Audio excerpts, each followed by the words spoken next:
राजस्थान के एक छोटे से गांव में संत गोकुलनाथ का आश्रम था।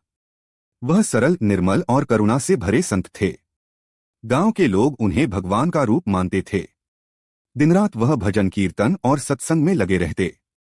लेकिन उस गांव के पास एक गुफा में एक भयंकर नागदेवता रहता था।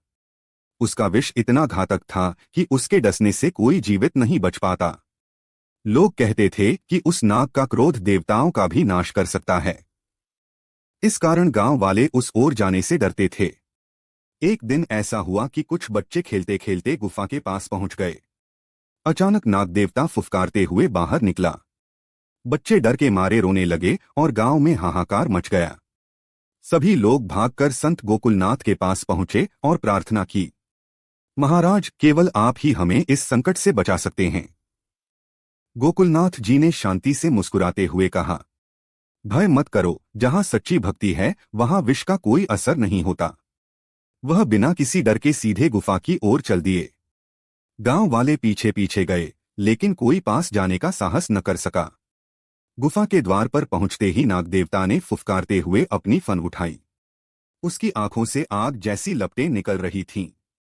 लेकिन संत गोकुलनाथ शांत भाव से भजन गाने लगे। राम नाम का रस पी लो हे जीव, राम नाम ही जीवन का आधार है। भजन की ध्वनि सुनते ही नागदेवता की आंखों की आग ठंडी होने लगी। उसका विषैला क्रोध शांत हो गया।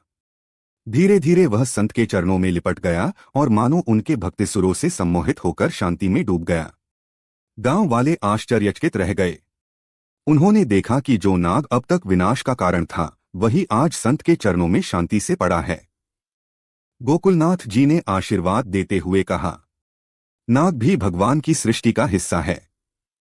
जब तक उसमें क्रोध है वह विनाश करता है। जब भक्ति का रस पिएगा तब अमृत बन जाएगा। उस दिन के बाद नागदेवता ने कभी किसी को हानि नहीं पहुंचाई। गांव के लोग उसे पूजने लगे और गुफा तीर्थस्थल बन गई। सच्ची भक्ति इतनी शक्तिशाली होती है कि वह विषधर को भी अमृतमय बना सकती है। जहां भगवान का नाम गूंजता है वहां भय और क्रोध का स्थान नहीं रहता। मुझे कमेंट बॉक्स में बताइए कि यह कथा कैसी लगी और चैनल को लाइक और सब्सक्राइब जरूर करें।